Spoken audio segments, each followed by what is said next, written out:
All right, it's time for the quick six quick topics or questions, whatever, you get the point. Let's get into it. Okay, the Desmond Bane trade.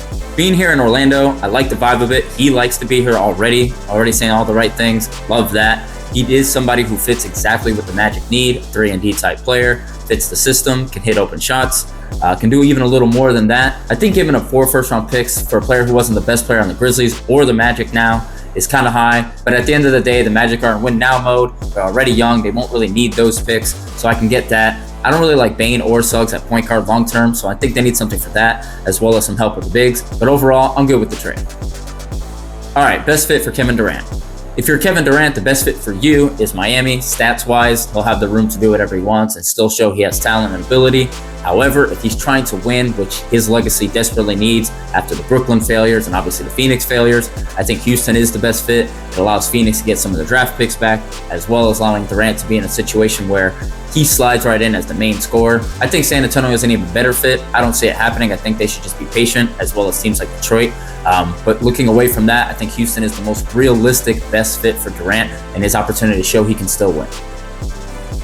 All right, Cory Perry or the Buffalo Bills. This is kind of a heartbreak situation. If you don't know who Cory Perry is, NHL player, he's been to the Stanley Cup Finals 5 of the last 6 years, all of which are losses for different teams, but nonetheless. And obviously the Buffalo Bills back in the 90s, losing 4 straight Super Bowls, definitely heartbreaking. If I had to be one or the other, Perry didn't play terrible in these series, especially lately.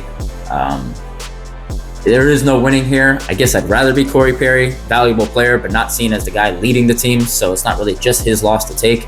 Whereas the Bills, you get to the Super Bowl once, maybe even twice. It's heartbreaking to lose. To get there 4 straight times as a team and never win, that's pretty bad. All right, so it's not often that I just blatantly agree with LeBron James, but here I will. I do think that ring culture in the NBA is a little overrated. He mentioned how guys like Barry Bonds and Dan Marino don't have rings, but they're always seen as upper tier players. It is a team sport, but I can see how the NBA gets a little more focused on rings, seeing how there's less players on the court at any given time, and any one player can have a bigger impact. But at the same time, it's not a fair evaluation because situation is everything. I don't think players like Karl Malone and John Stockton are lesser players than Derek Fisher and Paul Gasol, guys who have rings, but I think are a tier below the 2 I just mentioned. It's okay to compare winning, and I understand that, but at the same time, I don't think it should be as highlighted as it is, so I'll agree with LeBron. Okay, if you didn't know, the Lakers being sold by the Buss family to Mark Walters, the owner of the Dodgers, the majority owner at least. The Buss family having bought the Lakers for $67.5 million when they did, now selling for $10 billion. I can see why that's worth doing. On top of that, Jeannie Buss will still get to run the team for years to come as governor, so the day-to-day doesn't change much for her overall anyway. This is the largest sale of any franchise ever in the history of sports, so fully understand while valuations are high, taking advantage of that. And if you're a Lakers fan, which I'm not, unfortunately, they're going to have a lot of money to spend with Walters being there. Not that the Busses didn't have money, but Walters is going to be all about spending. You've seen what he's done with the Dodgers, with Ohtani, and all of that. So if you're a Lakers fan, this is an overall good move for you anyway. Don't like that. Randy Moss, Larry Fitzgerald, and Calvin Johnson got to start, bench, and cut. I'm going to start Randy Moss. Moss being the deep threat. He's obviously the big stat guy. If you look at the numbers, he deserves to be there. Very similar to Calvin Johnson, whose peak was amazing, probably highest of each of these guys. But at the end of the day, his career was a little shorter. And then Larry Fitzgerald, reliable, probably the best hands I've ever seen, super efficient, more tackles than he has drops. Think about that. I guess I'm going to start Randy Moss, just for every reason we already know Randy Moss to be.